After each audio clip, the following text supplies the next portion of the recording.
హల్లెలూయా. అందరికీ వందనాలండి. మొదటిగా అవకాశం ఇచ్చిన దేవాది దేవునికి నా వందనాలు. కూడి ఉన్న సంఘ వాళ్ళందరికీ కూడా నా వందనాలండి. సంఘ కాపరి గారికి, అదేవిధంగా సిఆర్ గారికి కూడా నా వందనాలు తెలియజేస్తున్నాను. యూత్ సండేగా ఏర్పాటు చేయబడి ఈ పునరుద్ధాన దినమున దేవునికి మాత్రమే సమస్త మహిమఘనత కలుగునుగాక. ఆమేన్. బిగ్గరగా చెప్దామా ఆమేన్ అని? ఆమేన్. సెయింట్ లూక్స్ లూథరన్ యవనస్తులను బట్టి ఎంతమంది సంతోషంగా ఉన్నారో వారందరూ కూడా దేవుని వైపు రెండు చేతులు ఎత్తి హల్లెలూయా చెప్దామా? హల్లెలూయా. సంతోషంగా లేరా? చాలా తక్కువ సంతోషంగా ఉన్నారా? ఎక్కువ సంతోషంగా ఉన్న వాళ్ళు చాలా గంభీరంగా దేవుడిని స్తుతించాలని నేను ఆశపడుతున్నాను. హల్లెలూయా, హల్లెలూయా. ఈరోజు టాపిక్ చెప్పారు కదండి, రన్ టువర్డ్స్ రిఫార్మ్. నేను దాన్ని రన్ టువర్డ్స్ ట్రాన్స్ఫార్మ్ అని అంటాను. ఎందుకనంటే ఈ రోజుల్లో ఉన్న సమాజాన్ని కానీ కుటుంబాలను కానీ ఎక్కడ చూసుకున్నా సరే యవ్వనస్తులకి అసాధ్యమైనది ఏదీ లేదు అని నేను నమ్ముతున్నాను. నమ్మిన వాళ్ళందరూ కూడా దేవుని మాట పలుకుతాము. హల్లెలూయా. ఎందుకంటే నేను ఈ మాట ఖచ్చితంగా చెప్తానండి, యవ్వనస్తులకి అసాధ్యమైనది ఏదీ లేదు. యవ్వనస్తులు ఏది తలుచుకున్నా సరే ఖచ్చితంగా దాన్ని చేసి నిరూపించగలరు. 30 సంవత్సరాలు పైబడిన యవ్వనస్తులు అవ్వచ్చు, 40 సంవత్సరాల వాళ్ళు అవ్వచ్చు. వాళ్ళు అనుకుంటారు, తలుచుకుంటారు, కానీ చేయడానికి వాళ్ళ దగ్గర సమయము శక్తి సరిపోదు. కానీ మంచి టీనేజ్లో ఉన్న యవ్వనస్తులు, టీనేజ్ పిల్లల నుంచి యవ్వనస్తులు అందరికీ దయచేసి జ్ఞాపకం చేసుకోవాలని నేను మనవి చేస్తున్నాను. మీకు అసాధ్యమైనది ఏదీ లేదు. యవ్వనస్తులు అందరూ చెప్తారా? నాకు అసాధ్యమైనది ఏదీ లేదు.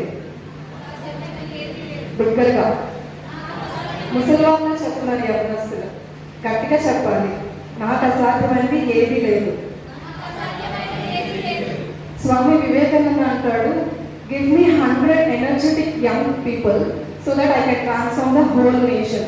ఆయన అడుగుతారు, ఆయన ఒక ఇంటర్వ్యూలో అడుగుతారు అనమాట, నాకు మీ నేషన్ని బాగు చేయడానికి మీరేం చేయగలుగుతారు అని అడిగితే ఆ స్వామి వివేకానంద అనే వ్యక్తి అంటాడు, నాకు ఒక 100 మంది యవనస్తుని నాకు ఇవ్వండి చాలు, నేను ఈ దేశాన్ని మార్చి చూపిస్తాను. అంటే యవనస్తులో ఎంత శక్తి ఉందో, ఎంత సామర్థ్యం ఉందో ఆ మహానుభావుడు చెప్తున్నాడు అనమాట. అదే విధంగా ఈ లోకంలోనే కాకుండా బైబిల్ గ్రంథం కూడా చెప్తుంది, యవ్వనస్తులకి అసాధ్యమైనది ఏదీ లేదు అని. యవ్వనస్తులకి సమస్తము సాధ్యం అని చెప్పి బైబిల్ గ్రంథం చెప్తుంది. యవ్వనస్తులారా మీరు బలవంతులై ఉన్నారు. 1 యోహాను పత్రికలో ఉంటుందండి, 2:14లోని, యవ్వనస్తులారా మీరు బలవంతులు, మీరు దేవుని వాక్యం నిలిచింది, అప్పుడే మీరు బలవంతులు. దేవుని వాక్యం నిలిచి లేకపోతే మీరు బలవంతులని అనుకోవడానికి వీల్లేదండి.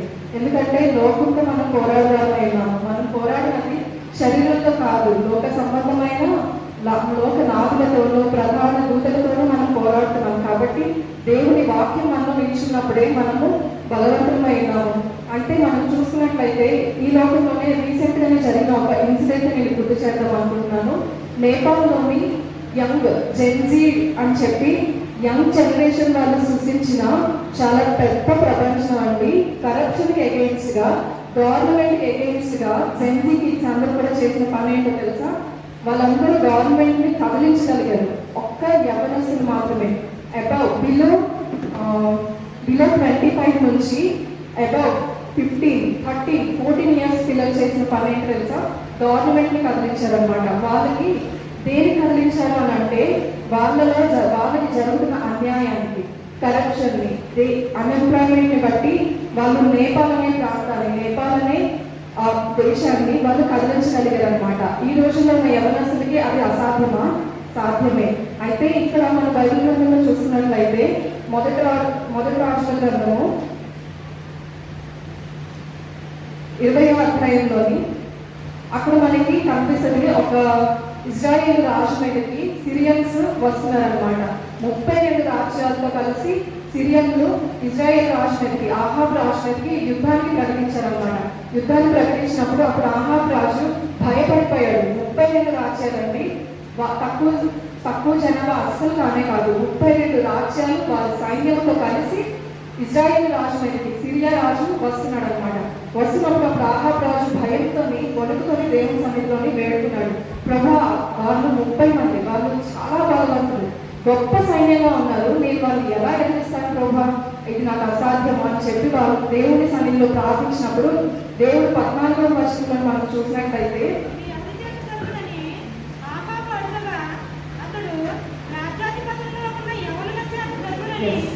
అది ఎవరి వలన జరుగుతుందండి? రాజ్యాధిపతులలో ఉన్న యవ్వనుల చేత మాత్రమే. ఈరోజు యవ్వనస్తులు జ్ఞాపకం చేసుకోండి. ఆ రోజుల్లోని ఎలాంటి యవ్వనస్తులు ఉన్నారో ఈ రోజు కూడా అలాంటి యవ్వనస్తులే ఉన్నారు. కానీ వాళ్ళు కనిపించట్లేదు, కనుమరుగు అయిపోతున్నారు. అలాంటి యవ్వనస్తులు వాళ్ళ బలము వాళ్ళు గుర్తించలేకపోతున్నారు యవ్వనస్తులు. ఇది యవ్వనస్తులు మాత్రమే కాదు, మన ఆత్మ మన వయసు పెరుగుతున్నా సరే మనలో ఉండే ఆత్మ దేవుని కృపను బట్టి ప్రతి దినము కూడా ఆయన కృపను బట్టి నూతన పరచబడుతుంది. ఆయనలో మనం నూతన బలమును పొందుకుంటున్నాము. ప్రతి ఒక్కరు కూడా జ్ఞాపకం చేసుకోవచ్చు ఈ మాటని. ఓన్లీ యవనస్తుని మాత్రమే ఉద్దేశించి చెప్పట్లేదు. శారీరకంగా వాళ్ళు యవనస్తులు అయినప్పటికీ ఇక్కడ కూర్చున్న పెద్దవాళ్ళందరూ కూడా ఆత్మీయతలోనే చాలా బలవంతులు యవనస్తులు అని నమ్ముచున్నాను. అయితే ఇక్కడ సిరియా రాజు 32 రాజ్యాలతో వస్తున్నప్పుడు ఆహాబు రాజు దేవుడిని వేడుకుంటే ఎవరి వలన ప్రభా, ఎవరి వలన నాకు విజయాన్ని ఇస్తావు అని అంటే 232 యవ్వనులు మాత్రమే. 232 మంది యవ్వనులు. అక్కడ 32 రాజ్యాలు వారి సైన్యం ఎక్కడ, ఇక్కడ 232 మంది యవనస్తులు ఎక్కడ, వారి బలం ఎక్కడ, వీరి బలం ఎక్కడ. కానీ దేవుడు ఏం చేశాడు తెలుసా?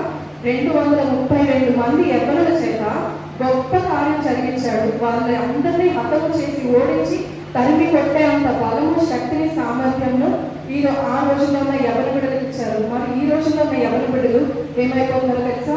దాస్యత్వంలోకి వెళ్ళిపోతున్నారు, బానిసత్వంలోకి వెళ్ళిపోతున్నారు. ఏ బానిసత్వము? మేమందరం ఫ్రీగానే ఉన్నాము, చాలా బలంగానే ఉన్నాము, మాకేం బలమైన లేదు, మేము ఎక్కడా ఓడిపోలేదు అని అనుకుంటున్నారేమో.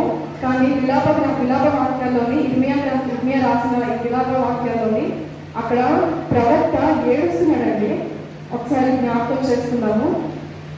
మొదటి అధ్యాయం 18వ వచనంలోని యెహోవా న్యాయస్థుడు, నేను ఆయన ఆజ్ఞకు తిరుగుబాటు చేసి సకల జనులారా చిత్తగించి ఆలోచించుడి.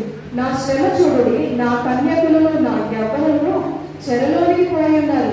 ఆ బలవంతులందరూ ఎక్కడికి వెళ్ళిపోయారంటే కొన్ని దినాలు అయిపోయిన తర్వాత చెరలోనికి వెళ్ళిపోయారంట. బబులోను రాజు నెబుకద్నెజరు ఇజ్రాయేల్ మీదకి దండెత్తి వచ్చినప్పుడు వాళ్ళందరూ కూడా చెరలోనికి వెళ్ళిపోయారు, బానిసత్వంలోకి వెళ్ళిపోయారు. అంత బలవంతులు ఒక్కసారిగా చెరలోనికి వెళ్ళిపోయి బానిసత్వంలోకి వెళ్ళిపోయి వాళ్ళందరూ తిరగలు విసిరేవారుగా అక్కడ పరిచయకి ఆ రాజ్యంలోని బానిసలుగా రాజు కింద అప్పటి వరకు వాళ్ళ అధికారులుగా ఉన్నారు. ఆ తర్వాత నుంచి వాళ్ళు క్రిందకు వెళ్ళిపోయారనమాట. ఒక బానిసత్వంలోని ఒక రాజ్యాన్ని క్రిందకి వాళ్ళు వెళ్ళిపోయారు.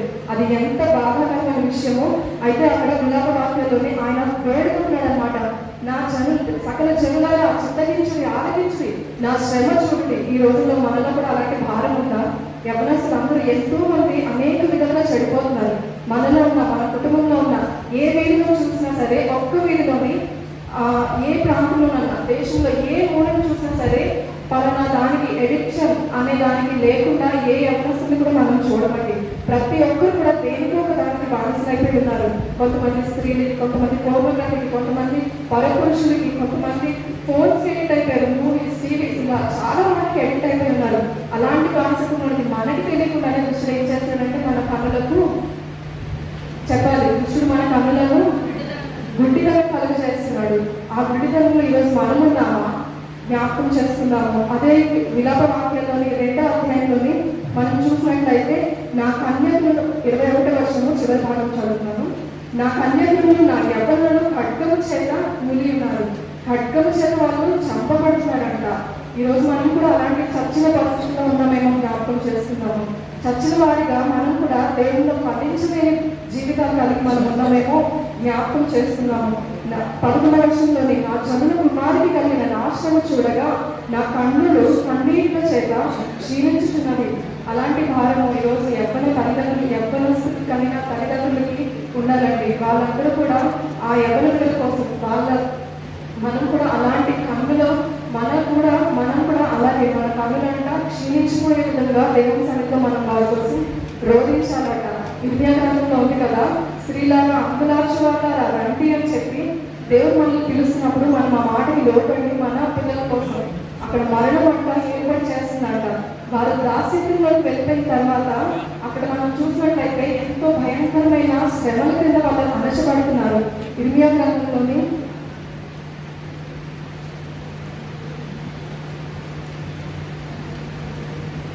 ఇర్మియా గ్రంథము 9వ అధ్యాయంలోని 21 స్త్రీలరా యెహోవా మాట వినుడి, మీరు చెవియొగ్గి ఆయన నోటి మాట ఆలకించుడి.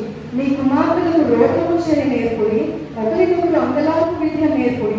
వీధులలో పసిపిల్లలు లేకుండాను రాజ్య మార్గములలో ఎవరు లేకుండాను వారిని నాశనము చేయటకు మరణము వారి కిటికీలను ఎక్కుచున్నది, మన నగరులలో ప్రవేశించుచున్నది. వీధులలో పిల్లలు లేకుండా ఉన్నారంట. రాజ మార్గంలో తిరగాల్సిన యవనస్తులు బానిసత్వంలోకి వెళ్ళిపోయి ఉన్నారు. అలాంటి వారి కోసం మనం అంగరాజ్యవారుగా ఉండాలి. ఆ పైన చెప్తున్న 17వ వచనంలోని స్త్రీలను కనుగొనుడి, వారిని పిలవనంపుడి. తెలివిగల స్త్రీలను కనుగొనుడి, వారిని పిలవనంపుడి. వారి కన్నీళ్లు విడిచినట్లుగా మన కన్నులు ఎప్పటి నుండి నీళ్లు ఒడుగుచున్నట్లుగా వారు త్వరపడి మనకు రోడ్లపై చేయవలను. దేవుడు వేడుకుంటున్నాడంటే అందరినీ తెలివిగల స్త్రీలు అంట, జ్ఞానంతో నిండిన స్త్రీలు తమ దేశాన్ని, తమ ఇంటిని కట్టుకునే స్త్రీలు దేశాన్ని, తమ పిల్లల్ని కూడా వారి జీవితాన్ని కూడా కట్టుకుంటారట. అయితే మనం చూసినట్లయితే అలాంటి బలవంతులైన యవ్వనస్తులు చెరలోనికి వెళ్ళిపోయిన తర్వాత వాళ్ళు పాపానికి దాసులు అయిపోయినారు. ఈ రోజుల్లో ఉన్న యవ్వనస్తులు అలాంటి దాస్యత్వంలోని నేను ఒక ఎగ్జాంపుల్, ఒక వ్యక్తిని చూపించాలనుకుంటున్నాను. చాలా మంది యవ్వనస్తులు తెలిసే ఉండండి, చాలా పాప్ ప్రిన్స్ అనమాట. అది మనకి ఫస్ట్ పాప్ కింగ్ అయితే మైకిల్ జాక్సన్, అయితే పాప్ ప్రిన్స్ గా పేర్కొన్నవాడు జస్టిన్ బీబర్. ఎంతమందికి ఐడియా ఉందో నాకు తెలీదు. బేబీ బేబీ అనే పాటతో ఆయన చాలా ఫేమస్ అయిపోయాడు. కానీ ఆయన పరిస్థితి ఇప్పుడు ఎలా ఉందంటే దేవునికి సంపూర్ణంగా సమర్పించుకున్నాడు. హల్లెలూయా, దేవునికి మహిమ కలుగుగాక. హల్లెలూయా. జస్టిన్ బీబర్ తన దగ్గర చిన్న వయసులోనే తన దగ్గర లేనిదంటూ లేదు. పెద్ద పెద్ద మహానగరాల్లోని ఆయనకున్న ఇల్లులు, కార్లు, బంగ్లాలు, క్రూజ్లు ఇలాంటివి చాలా ఆయన సంపాదించుకోగలిగాడు. కానీ మంచి పేరు, చాలా కోట్ల ధనంతా ఆయన సంపాదించుకోగలిగాడు. కానీ మనశ్శాంతిని సంపాదించుకోలేకపోయాడు. ఆ ధనం అంతా, ఆ సుఖం అంతా ఆయన ఏం చేసిందంటే బానిసత్వంలో నడిపించేసింది. ఏంటి ఆ బానిసత్వం అంటే వ్యభిచారము, డ్రగ్స్ కి ఎడిక్ట్ అయిపోయాడు ఆ యవ్వనస్తుడు. చాలా చిన్న వయసు యవ్వనస్తుడి, కానీ బానిసత్వంలోకి వెళ్ళిపోయాడు. డ్రగ్స్ కి, ఆల్కహాల్ కి, వ్యభిచారానికి, పోర్నోగ్రఫీకి, అలాంటి వ్యామోహాలకి ఆయన తన శరీరాన్ని అప్పగించుకున్నాడు. చివరికి ఏమైంది? అవేమీ ఆయనకి మనశ్శాంతి ఇవ్వలేదు, అవి ఏమీ ఆయనకి సుఖం ఇవ్వలేదు, నెమ్మది ఇవ్వలేదు. కానీ దేవుని వాక్యం ఆయన పట్టుకుంది. ఆయన పట్టుకున్నప్పుడు ఆయన చెప్తున్నాడు అన్నమాట, ఇది ఏది నాకు నెమ్మది ఇవ్వలేదు, కానీ దేవుని యొక్క వాక్యము నాకు నెమ్మది ఇచ్చింది. అందుకని చెప్పి ఆయన తన జీవితాన్ని అంతటినీ కూడా పాప్ ప్రిన్స్ గా ఉన్న ఆయన తన జీవితాన్ని దేవుడికి అప్పగించుకొని దేవుని సమయంలో లోబడిపోయి ఉన్నాడండి. మైకిల్ జాక్సన్ ని మనం చూస్తున్నట్లయితే ఆయన కూడా మంచి యవ్వన ప్రాయంలోనే మరణించాడు. తన వ్యర్థమైన లోకాశల వెంబడి పరిగెట్టి, అస్థిరమైన లోకం వెంబడి పరిగెట్టి వారి జీవితాన్ని వారు అంతం చేస్తున్నారు. లోబడిన వాళ్ళు, దేవునికి లోబడిన వాళ్ళకి ఆయన నిత్య జీవాన్ని ఇస్తాడు, లోబడిన ప్రజలకు శ్రమ అంటున్నాడు. అయితే మనం చూసుకున్నట్లయితే ఇంకా మనము గ్రేట్ అలెగ్జాండర్ ని మనం చూస్తున్నట్లయితే ఆయన ప్రపంచాన్ని శాసించగలిగాడు, కానీ ప్రపంచాన్ని ఆయన గెలిచాడు, కానీ పాపానికి ఎరగలేకపోయాడు. పాపం చేతిలో ఓడిపోయాడు. భయంకరమైన ఆల్కహాల్ కి వ్యసనపరుడైపోయి ఆయన లివర్ పాడైపోయి చనిపోయాడని చెప్పి తర్వాత ఆయన మరణం అయిపోయిన తర్వాత కనుగొన్నాడు అనమాట. అలాంటి గ్రేట్ అలెగ్జాండర్ ప్రపంచాన్ని అంతటినీ ఎలా జయించగలంటే చాలా యవ్వన ప్రాయంలోనే 30 నుంచి 31 సంవత్సరాల నుంచి ఆయన మొత్తాన్ని గెలిచి, కానీ తన ఆత్మను కోల్పోయాడండి. ఒక దినాన్న దేవుడు కూడా మనల్ని ప్రశ్నిస్తాడు. మనం కూడా జాగ్రత్తగా మనం పాపాన్ని జయించిన వారిగా ఉన్నామా, పాపం కిందకి వెళ్ళిపోయి ఉన్నామా, లేదా పాపం మన మీద ఏర్పాటు చేస్తుందా, మనం పాపాన్ని అణిచేవారిగా ఉన్నామా, మనం జ్ఞాపకం చేసుకోవాలి. అదేవిధంగా మనం చూస్తున్నట్లయితే సామెతల గ్రంథంలోని ఒక మంచి మాట ఉంటుంది. సామెతలు 16వ అధ్యాయము చివరి వచనం 32వ వచనం. పరజ్ఞానశాలి కంటే దీర్ఘశాంతము గలవాడు శ్రేష్ఠుడు, పట్టణము పట్టుకునే వాడి కంటే తన మనస్సును స్వాధీనపరుచుకున్నవాడు శ్రేష్ఠుడు. పట్టణాన్ని, దేశాన్ని, రాజ్యాన్ని చేయించుకున్నా సరే ఉపయోగం లేదండి తన మనసును స్వాధీనపరుచుకున్నవాడు. నాకు అనిపిస్తుంది ఇది చేయాలని, నాకు అనిపిస్తుంది అలా వెళ్ళాలని మనసు చెప్పిన చోటుకల్లా మనం వెళ్ళిపోయామనుకో ఏమవుతుందో తెలుసా? నాశనమే మనకు ఎదురవుతుంది. మనము దాన్ని స్వాధీనపరచుకోవాలంట. దాన్ని మన మన కంట్రోల్లో మనం పెట్టుకున్నప్పుడు అదుపులేని ఆలోచనలతో మనం ఉండి మన మనసు ఏది చెప్తే అది మనం చేసుకుంటూ వెళ్ళిపోయామనుకో, అది మనకి మంచి సుఖాన్ని ఇవ్వదు, కానీ అది మనకి నాశనాన్ని తీసుకొని వస్తుంది. ఎవరైతే తన మనసును స్వాధీనపరుచుకుంటాడో వాడు మాత్రమే శ్రేష్ఠుడు అని చెప్పి లేఖనం చాలా స్పష్టంగా తెలియజేస్తుంది. అదేవిధంగా నేను బాటనికల్ సైన్స్ చదివిన వాళ్ళకి తెలుస్తుంది. నెఫెంటిస్ అని చెప్పి ఒక ప్లాంట్ ఉంటుంది. అది ఓన్లీ మనం మాత్రమే మాంసం తినే వాళ్ళని కాదు, కానీ ఆ ప్లాంట్ కూడా మాంసాన్ని తింటుంది అనమాట. ఏంటంటే అది చాలా అందంగా రంగురంగులుగా కనిపిస్తుంది. దాని ఆకారం చూస్తే ఏ పక్షికైనా ఏ ఇన్సెక్ట్ అయినా సరే దాని మీద వచ్చి వాలుతుంది అనమాట. అది వాలినప్పుడు ఏమవుతుంది అంటే ఆ జిగురు, దాని మీద ఒక జిగురు లాంటి పదార్థం ఉంటుంది, అది స్టక్ చేసేస్తుంది అనమాట. ఏ ఇన్సెక్ట్ అయితే ఏ బటర్ఫ్లై కానీ ఏదైనా దాని మీద వచ్చి వాలినప్పుడు అది దాన్ని పట్టేస్తుంటుంది. దానికి ఉన్న ఆ నేచర్ అలాంటిది ఆ ప్లాంట్కి. నెఫాంటిస్ అని చెప్పి తర్వాత మీరు గూగుల్ కూడా చేసుకోవచ్చు.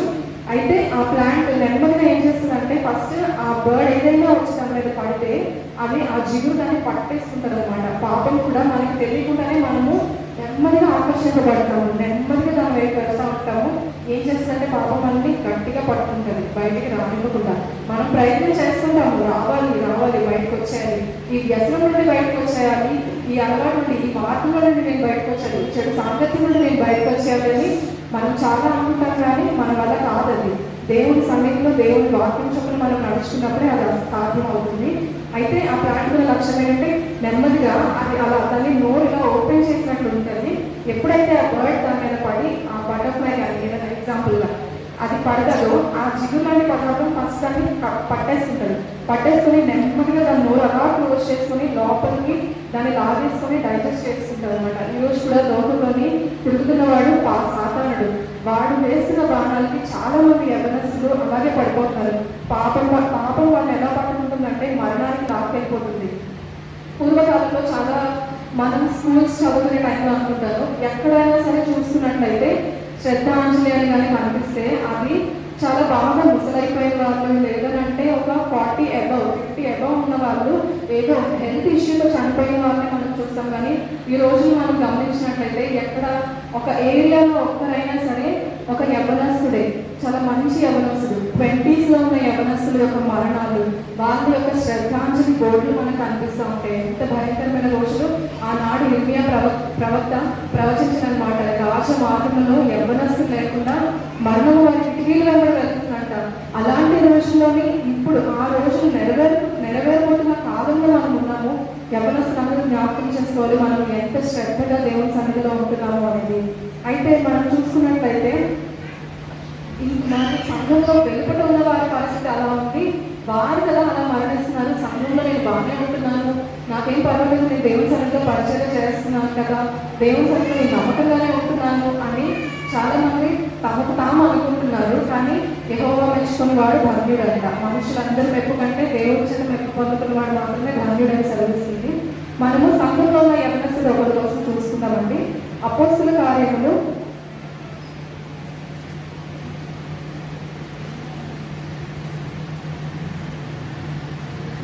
20వ అధ్యాయము 8వ వచనం 9.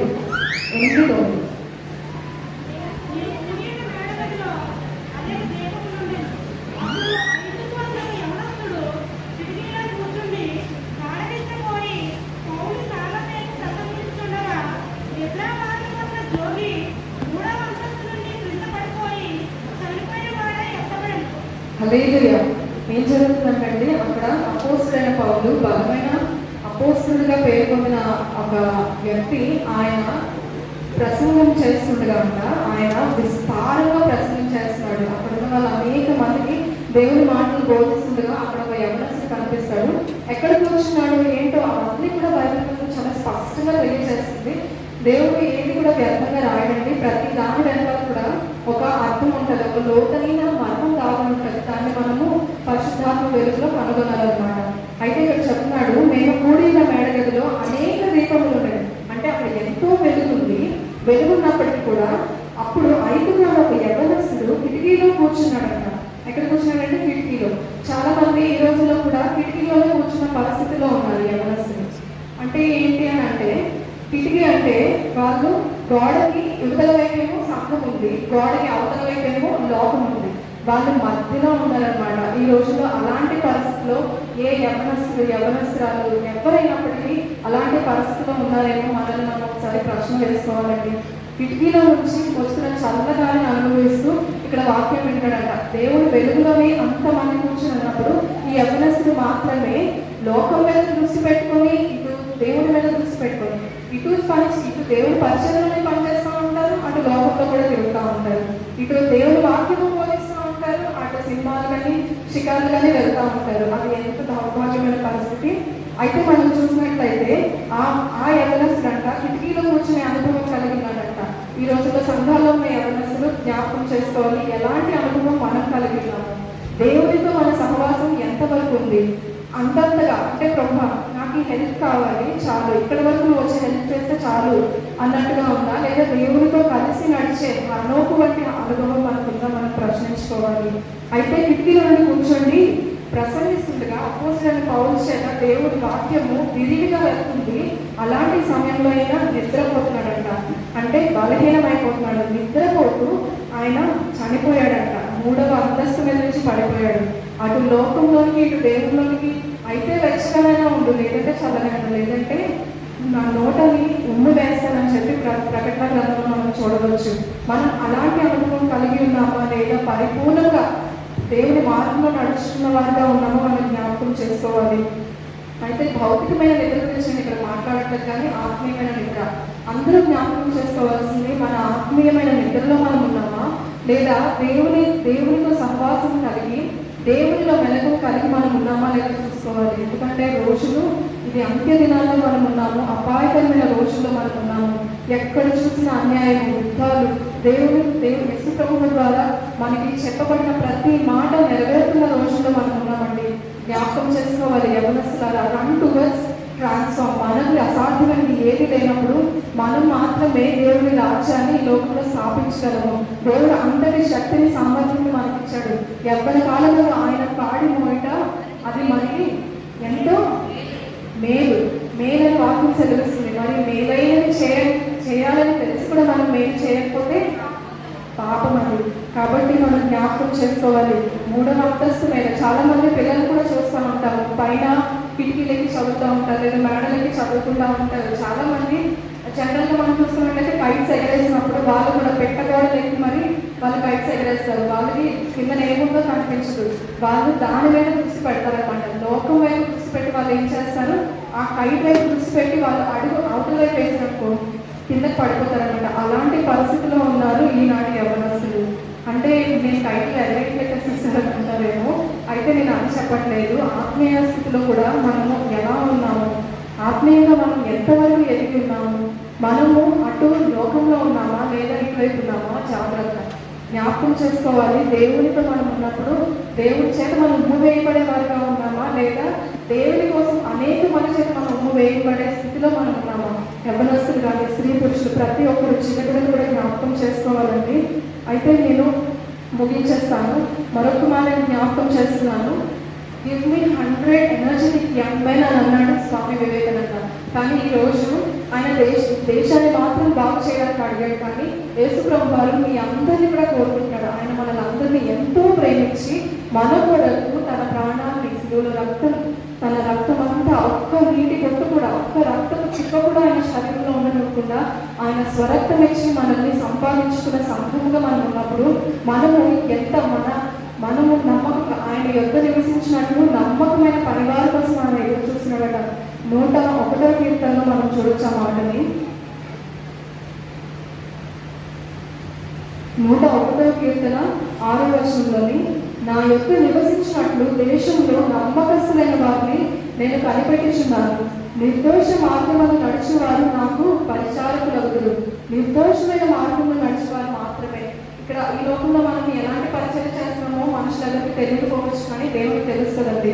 ఆయన రాజ్యంతో ఆయన వచ్చినప్పుడు మనల్ని ఆయన ప్రశ్నించినప్పుడు మనం జవాబుదారులుగా ఉన్నామా లేదా, ఆయన మనల్ని తీర్పులో నిలబెట్టినప్పుడు మనం ఆయనకి ఉత్తరం ఇచ్చేవారిగా ఉన్నామా లేదా, మన భక్తి జీవితం ఎలా ఉన్నదో మనం జ్ఞాపకం చేసుకోవాలని మరొకసారి మనం చేస్తూ ఈ నా మాటలు ప్రతి ఒక్క హృదయంలో ఫలించాలని యేసు ప్రభువు నామములో వేడుకుంటున్నాను.